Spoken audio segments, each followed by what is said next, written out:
नमस्कार दोस्तों, एक बार फिर से स्वागत है आपका मेरे यूट्यूब चैनल पर। तो दोस्तों, एक मौसेरी बहन होती है और एक मौसेरा भाई होता है जो कि एक शादी में मिलते हैं। अब शादी में मिलते हैं तो मौसेरा जो भाई था उसने अच्छा खासा एक बड़ा सा फ़ोन, स्मार्टफोन जो है ख़रीदा था। अब ये बहन, मौसेरी बहन बोलती है कि ये तो तुमने बहुत अच्छा फ़ोन ख़रीदा है, नया फ़ोन लग रहा है। तो वो भी बोलता है कि हाँ, ये मैंने अभी नया ख़रीदा है। तो अब इधर पर वो मौसेरी बहन बोलती, लाओ मुझे भी दिखाओ। लेकिन वो मौसेरा जो भाई होता है, वो लड़का जो होता है, वो मना करता है, बोलता है नहीं, मैं तुमको नहीं दिखाऊंगा क्योंकि कुछ इसमें ऐसी चीज़ें हैं जो कि तुम देख नहीं पाओगी। लेकिन वो मौसेरी बहन जो होती है, वो लड़की होती है, बोलती नहीं, मैं ऐसा क्या है जो मैं नहीं देख पाऊंगी, मुझे दिखाओ, जिद करती है। तो वो लड़का भी बोलता है कि नहीं, मैं नहीं दिखाऊंगा। तो दोनों मतलब ये जो बहन है ये भी जिद करती है और ये जो मौसेरा भाई ये भी जिद करता है, मैं नहीं दिखाऊंगा। फिर लेकिन आखिरी में ये जो लड़का होता है बोलता है ठीक है, मैं दिखा दूंगा, लेकिन फिर उसके बाद जो इसमें तुम देखोगी वैसे ही करना पड़ेगा। ऐसे ही होता है दोस्तों। फिर उसमें वो कुछ ऐसी चीज़ें, ऐसी वीडियो बताता है जिससे कि फिर वो उसके बाद बोलता है कि अब तुमको ही करना भी पड़ेगा। उसके बाद ये दोनों दोस्तों वो शादी जिसकी शादी अटेंड करने दोनों आए थे, उसके बाद में जंगल चले जाते हैं। लेकिन दोस्तों, जंगल में जाते हैं तो फिर क्या होता है इनके साथ, इस पूरी घटना को, इस पूरी सच्ची घटना को हम विस्तार से जानेंगे। लेकिन वीडियो में आगे बढ़ने से पहले आपसे रिक्वेस्ट है कि आप चैनल को सब्सक्राइब कर लें अगर आपने अभी तक नहीं किया है तो, और वीडियो को अभी कभी लाइक कर दें, नहीं तो आप बाद में लाइक करना भूल जाते हैं। तो दोस्तों, ये सच्ची घटना है और ये सच्ची घटना हमारी शुरू होती है बिहार से। बिहार में सारण जिला होता है और वहीं पर थाना लगता है रिवालगंज। तो वहीं पर एक प्रवीण शाह नाम के व्यक्ति रहा करते थे और उनकी एक बेटी थी जिसका नाम होता है आराध्या कुमारी। अब आराध्या कुमारी की उम्र के बारे में बात करें तो इसकी करीब 23 साल की एज थी। लेकिन दोस्तों, वहीं 10 साल पहले जाते हैं, जब 10 साल पीछे जाते हैं तो इसकी उम्र करीब 13 साल के आसपास रही होगी। अब इधर पर जब ये छोटी थी तो ये बार बार अपने नानी के घर जाया करती थी। अब सभी लोग जाते हैं जब छोटे में, तो खासतौर से जाते हैं नानी के घर। अब वही नानी के घर जब जाती थी तो वहाँ पर जो है इसका मौसेरा भाई जो होता है उससे मुलाकात होती थी। वो भी अपने नानी घर आया करता था, जिसका नाम था दीपक शाह। अब दीपक शाह इसका भाई लगता लगता था, मौसेरा भाई, और ये मौसेरी बहन थी। अब जब भी नानी घर जाए तो उससे मुलाकात होती थी और ये लोग बढ़िया खेलते थे और काफ़ी अच्छी इन दोनों में पड़ती थी। अब धीरे धीरे समय बीतता है। अब दोस्तों, इधर होता क्या है कि दीपक शाह ने एक मोबाइल ले लिया था, क्योंकि जब पॉलिटेक्निक की पढ़ाई कर रहा था तो मोबाइल से काफ़ी सारी जो है पढ़ाई भी करनी रहती है और काफ़ी काम आता है मोबाइल, स्मार्टफोन। तो इसने अच्छा सा फ़ोन खरीद लिया था। अब ऐसे ही होता है दोस्तों, अभी मोबाइल तो खरीद लेता है, लेकिन एक समय ऐसा आता है कि इनके इधर एक शादी आती है। अब शादी में दोस्तों आराध्या भी आती है और ये दीपक शाह भी आता है। मतलब जैसे कि मैंने बताया कि मौसेरे भाई बहन थे तो रिश्तेदार भी कॉमन ही थे, एक ही थे। तो दोस्तों, होता क्या है कि शादी में इनकी मुलाकात होती है। शादी मुलाकात होती है, ये ऊपर छत पे जो है मोबाइल देख रहा था। अभी आराध्या कुमारी छत पे आ जाती है। अब आराध्या कुमारी बोलती है दीपक शाह से, तुमने तो अच्छा मोबाइल ले लिया, जैसे कि मैंने कहानी के शुरू में बताया था। तो दीपक शाह बोलता है हाँ, मुझको पढ़ाई वगैरह करनी रहती है तो इसलिए मैंने मोबाइल ले लिया। तो ये बोलती है कि तुम इसमें क्या देख रहा, मुझे भी दिखाओ और क्या है इसमें। दीपक शाह लेकिन नहीं बताता है, बोलता है नहीं, तुम नहीं देख पाओगे। तो आराध्या भी बोलती है ऐसा क्या है जो मैं नहीं देख पाऊंगी, तुम मुझको बताओ। तो दीपक शाह इधर पर एक शर्त रखता है। दीपक शाह बोलता है कि देखो ऐसा है, जो भी इस मोबाइल में तुम देखोगी, जो भी वीडियो देखोगी, वैसे ही तुमको करना पड़ेगा। अगर तुम मेरे से वादा करती हो तो फिर मैं वो दिखाऊंगा। तो आराध्या कुमारी भी बोलती है कि हाँ, मैं देखूंगी वीडियो, कौन सा वीडियो देख रहा हो, क्या देख रहा हो, मुझको बताओ, मैं वैसे ही करूँगी। अब उस कंडीशन में दोस्तों ये वीडियो बताता है। वीडियो कैसे हैं वो तो आप समझ ही सकते हैं, किस प्रकार की वीडियो बताता है। गलत गंदे वीडियो जो है बताता है। अब आराध्या कुमारी को थोड़ा सा अजीब लगता है वो वीडियो देख के, लेकिन वो देखती है। अब जब वीडियो देख लेती है, अब दीपक साहब से बोलता है अब तुमने जो वादा किया था वादा निभाओ। मतलब वादा क्या था कि जो तुम वीडियो में देखोगी वैसा करोगी। तो इधर आराध्या कुमारी मना करती, बोलती नहीं, ऐसा कैसे हो सकता है, इधर सब लोग हैं, शादी में आए हैं, कोई देख लेगा, ये सब मैं नहीं करूँगी। लेकिन दीपक जो होता है वो बोलता है कि नहीं, तुमको करना पड़ेगा, तुमने प्रॉमिस क्यों किया था। चलो एक काम करते हैं, इधर तो सब लोग हैं तो हम लोग जंगल चलते हैं, जंगल में कोई नहीं है, इधर पर पास में जंगल है, उधर पर कोई देखेगा भी नहीं। तो आराध्या कुमारी भी मान जाती है। अब ये दोनों दोस्तों जंगल जाते हैं। अब जब जंगल जाते हैं तो आराध्या कुमारी भी इससे बोलती है कि देखो ऐसा है दीपक, मैं तुमसे पहले से ही प्यार करती थी, तुम मुझको अच्छे लगते हो। अब दीपक साहब इसको बोलता है कि मैं भी तुमको पसंद करता था, लेकिन क्योंकि तुम मौसेरी बहन लगती हो इसलिए मैं बोल नहीं पाता था। तो दोनों एक दूसरे से प्यार का इजहार करते हैं। मतलब आराध्या कुमारी जो उसकी मौसेरी बहन थी बोलती है कि मैं तुमसे बचपन से प्यार करती हूँ। दीपक साहब भी बोलता है। ये सब बातचीत होती है और ये आपसी सहमति से उधर संबंध बनाते हैं जंगल में। अब जब दोस्तों एक बार सिलसिला चालू होता है तो फिर तो वो हमेशा की बात हो जाती है। अब शादी अटेंड करने के बाद जो नाना नानी घर इधर पर आए थे वापस अपने अपने घर चले जाते हैं, लेकिन ये बीच बीच में मिला करते थे और दीपक सा इसके घर भी आता था, आराध्य कुमारी घर। अब भाई रिश्ते में तो भाई भाई लगता है, कोई मना थोड़ी नहीं करेगा बात करने से, रिश्तेदार हैं, ऊपर से भाई लगता है, ये बहन लगती है। तो जब भी इनको मौका मिलता ये लोग आपसी सहमति से इस प्रकार से काम करते हैं। अब दोस्तों धीरे धीरे करते समय बीतता जाता है और जब समय बीतता है तो अभी लोग डिसाइड करते हैं, आराध्या कुमारी डिसाइड करती है कि शादी हम लोग को कर लेना चाहिए। दीपक भी बोलता है कि हाँ हम लोग को शादी कर लेना चाहिए।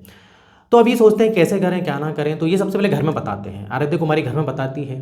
तो प्रवीण शाह जो इसके पिता होते हैं वो काफ़ी मना करते हैं, डांटते हैं इसको, बोलते हैं कि ऐसे कैसे हो सकता है, रिश्ते में लगता है ऐसा ये वो। दीपक शाह के घर वाले भी डांटते हैं कि ये बिल्कुल संभव नहीं है, तुम दोनों भाई बहन लगते हो, भले ही मौसेरे बहन भाई जो भी हो भाई बहन लगते हो, ऐसा सब नहीं चलता इधर पर।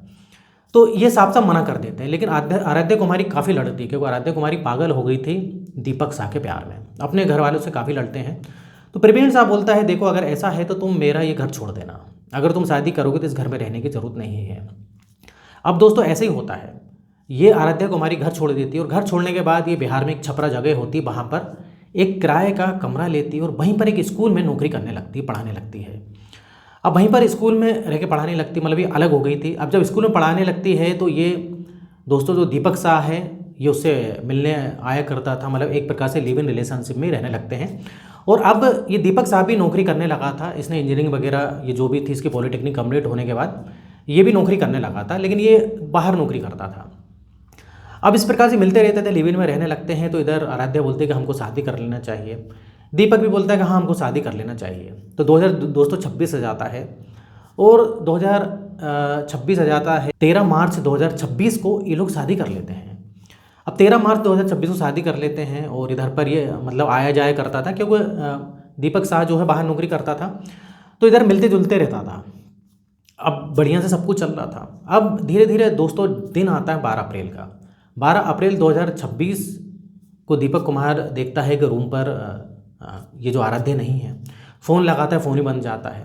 अब काफ़ी दिक्कत होती है, फ़ोन बन जाता है, कहीं पता आता नहीं। तो इसके घर वाले भी बोलते हैं दीपक शाह के देख हमने पहले ही बोला था कि तू उससे शादी मत कर, जरूरी कि कहीं ना कहीं किसी के साथ भाग गई होगी। अब इस प्रकार से कुछ दिन ये इंतज़ार करता है दोस्तों, और इधर पर दीपक शाह जो होता है वो उसको भी लगता है कि आराध्या भाग गई है, फ़ोन उठा नहीं रही है, पता नहीं मुझे बिना बताए कहाँ चली गई। अभी घर वालों की बात मान लेता है दीपक शाह, और जब घर वालों की बात मान के 21 अप्रैल को जो है ये दूसरी जगह शादी भी कर लेता है। इसकी शादी वगैरह जो भी फिक्स हो जाती है, शादी हो जाती है। अब इधर पर आराध्या कुमारी के पिताजी को जब पता लगता है कि बेटी का पता नहीं उसका मोबाइल बन जा रहा है, तो अब जो भी थे उसके पिता थे, अब प्रवीण शाह जो है उसके कमरे में आते हैं, सब उधर जहाँ पर रहा करती थी। उसके बाद दीपक शाह से कांटेक्ट करते हैं। दीपक शाह बोलता है कि पता नहीं कहाँ चली गई, ना तो मुझको बताया ना ही इसका फ़ोन लग रहा है। तो अब प्रवीण शाह दीपक शाह से ये सब बात करते हैं तो उनको ना जाने ऐसा लगता है कि दीपक शाह कुछ सही से जवाब नहीं दे रहा है। अब प्रवीण शाह पुलिस में जाते हैं, पुलिस थाने में जाते, कंप्लेन लिखवाते कि ऐसी ऐसी बात है, मेरी बेटी जो है मेरी बेटी का मोबाइल बंद है। तो पुलिस वाले पूछते हैं कि तुमको किसी पे शक है, आपको तो बताइए कैसा क्या है। तो ये बताते हैं कि मेरी बेटी ने जो है अपने मौसेरे भाई से शादी करी थी जिसका नाम है दीपक शाह, और उसने 21 अप्रैल को दूसरी जगह शादी कर ली है, तो मुझे दीपक शाह पे ही शक है।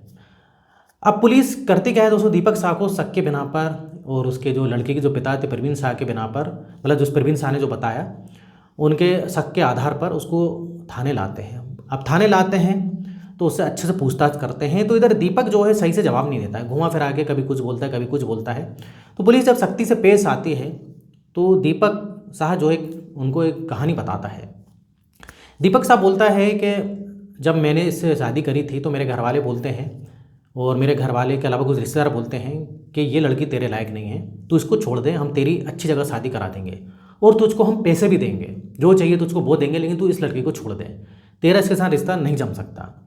अब इधर पर दीपक शाह का पता नहीं क्या होता है दोस्तों, वो उसका माइंड डाइवर्ट हो जाता है और वो अपनी बीवी से बोलता है, उसकी बीवी कौन दोस्तों, आराध्या कुमारी, कि हम दोनों को अलग हो जाना चाहिए, इस प्रकार से बात करता है। तो आराध्या कुमारी काफ़ी लड़ाई करती है, वो बोलती है कि मैं सब कुछ छोड़ के तुम्हारे लिए इधर पर आई, घर वालों को छोड़ दिया, सबको छोड़ दिया, बचपन से प्यार करती हूँ, तुम ऐसी बात कर रहे हो।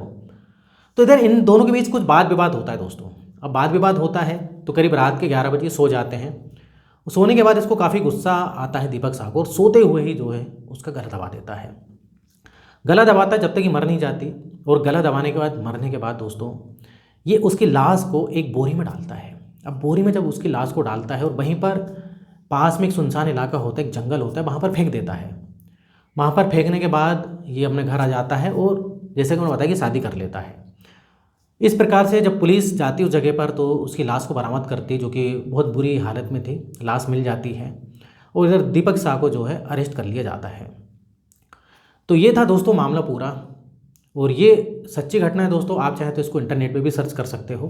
तो इधर दोस्तों वीडियो बनाने का पर्पस जो है मेरा किसी का दिल दुखाने, ठेस पहुंचाना नहीं है, बल्कि आपको सतर्क करना है। देखिए, इधर पूरी की पूरी गलती थी दीपक शाह की। कुछ गलती आराध्या की भी थी, जो कि उसने अपने मौसेरे भाई से शादी नहीं करनी थी। लेकिन सबसे बड़ी गलती थी दीपक की, जब वो छोड़ छाड़ के तुम्हारे पास आ गई है। हमने माँ बाप को छोड़ दिया, माँ बाप से लड़ लिया। उस लड़की को तुम धोखा कैसे दे सकते हो? वो थोड़े से तुम लालच में आके तुमने उसको छोड़ने का जो है प्लान बना लिया। वो छोड़ने का प्लान बना दिया, ठीक है, तुम छोड़ देते, भाग जाते, जो भी होता। लेकिन अगली गलती फिर क्या कर दी? मार के सबसे बड़ी गलती कर दी। तो कहीं ना कहीं आराध्या कुमारी ने उससे शादी करके बहुत बड़ी गलती करी थी। तो आज के डेट में भरोसा करना बहुत मुश्किल है दोस्तों। इस प्रकार से प्यार मोहब्बत में लोग शादी कर लेते हैं, गलत जगह पर शादी कर लेते हैं, और पता लगता है कि उसके बाद कई बार तो ऐसा भी होता है कि शादी के बाद किसी न किसी का अफेयर भी होता है, चाहे वो लड़की हो गई या लड़का हो गया।